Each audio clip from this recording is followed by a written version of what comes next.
D'où viennent nos chats? Vous êtes-vous déjà demandé comment ce petit félin qui ronronne sur vos genoux est devenu l'un des animaux de compagnie les plus populaires au monde?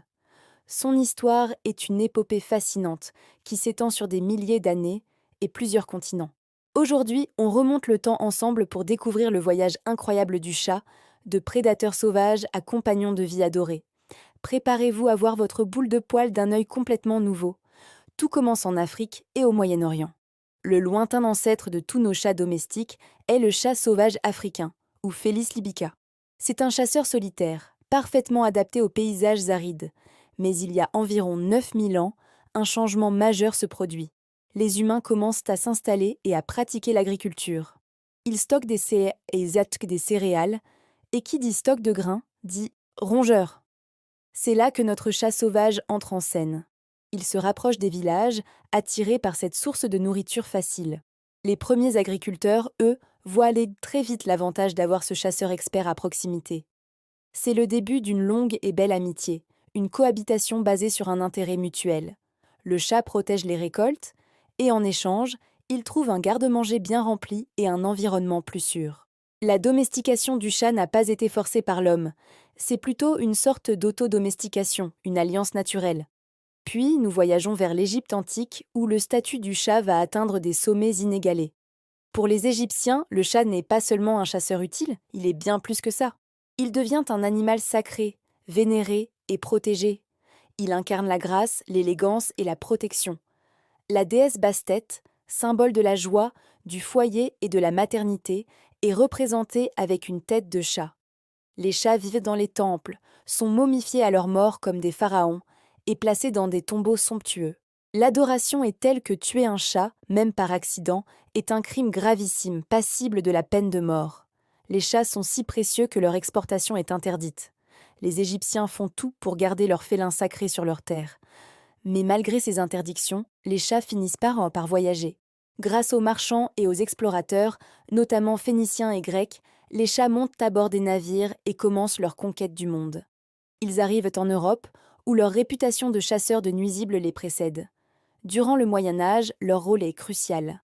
Ils protègent les greniers à grains de la famine, en éliminant les rats et les souris. Et ils sont des membres d'équipage essentiels sur les bateaux, luttant contre les rongeurs qui menacent les cordages et les réserves de nourriture.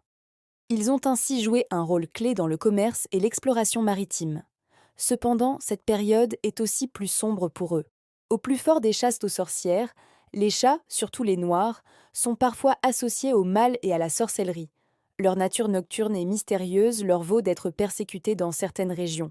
Une injustice terrible pour ces animaux si utiles.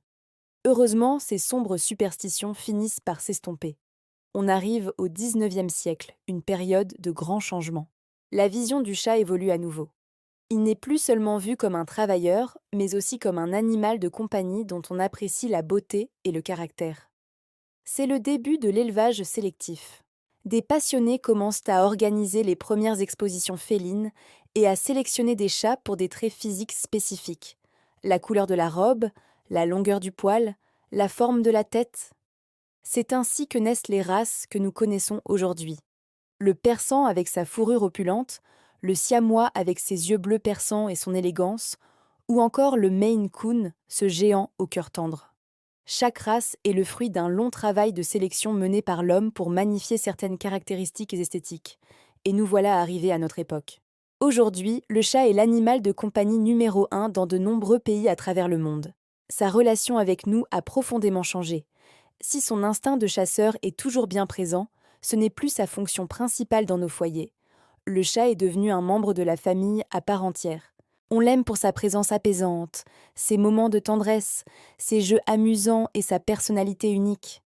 La domestication a évolué d'une relation purement utilitaire vers un lien affectif puissant. On investit dans son bien-être, sa santé, son alimentation.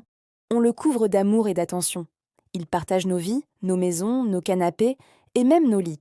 De chasseur de rats dans les granges du croissant fertile à roi du salon, le chat a parcouru un chemin incroyable, toujours à nos côtés. L'histoire du chat, c'est l'histoire d'une adaptation remarquable.